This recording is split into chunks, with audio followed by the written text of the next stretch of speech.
পকেটের টাকা আর ব্যাংকে ব্যালেন্স বাড়লে আমরা অনেকে ভাবি এই সম্পদ তো আমার, এতে অন্য কারো অধিকার বা কর্তৃত্ব নেই। কিন্তু ইসলামের বিধান বলে ভিন্ন কথা। ধনীদের উপার্জনে মিশে থাকে সমাজের সুবিধাবঞ্চিত মানুষের হক। যখনই কেউ সেই অধিকার কেড়ে নিয়ে চরম কৃপণতা দেখায়, তখনই নেমে আসে এক অদৃশ্য ও অনিবার্জিত বিপর্যয়। আজ আমরা শুনব পবিত্র কোরআনের সূরা কলমে বর্ণিত এমন এক ঐতিহাসিক বাগানওয়ালাদের গল্প, যা আজও প্রতিটি মানুষের চোখ খুলে দেওয়ার জন্য যথেষ্ট। ঘটনাটি আজকের ইয়ামানের সানা নগরের, যেখানে ফলমূলে ভরপুর এক বিশাল ও সমৃদ্ধ বাগান ছিল। বাগানের আদি মালিক ছিলেন একজন অত্যন্ত সৎ ও সমাজসেবী মানুষ।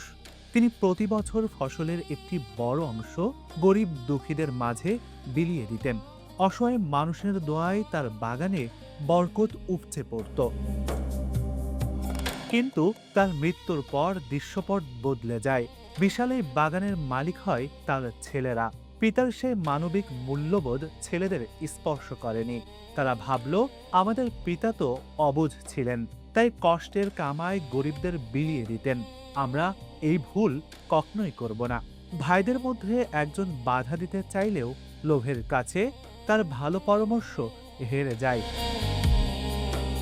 যখন বাগানের ফল পেকে লাল টকটকে হলো, ভাইরা এক অভিনব কুপরিকল্পনা আঁটতে থাকলো।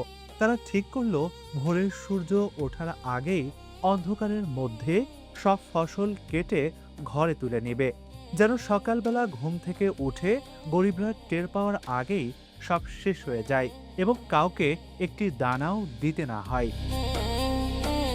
পরিকল্পনা মতো তারা শেষ রাতে বাগানের দিকে রওনা হলো, কিন্তু সেখানে পৌঁছানো মাত্রই তাদের পায়ের নিচের মাটি সরে গেল।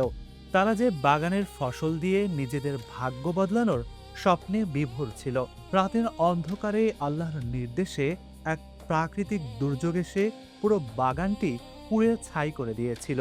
চোখের সামনে তখন আর সুমিষ্ট ফল নেই, আছে কেবল কালো কয়লা আর ধূসর ছাই।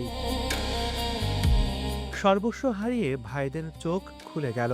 তারা বুঝতে পারল, সম্পদ কখনো একা ভোগ করার জিনিস নয়।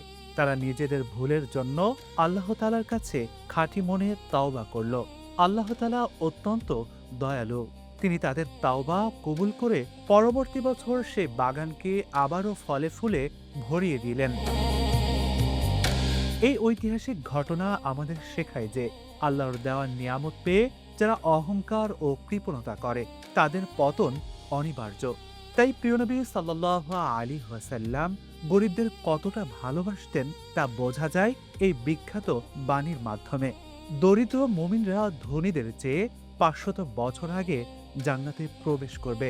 ইবনে মাজাহ।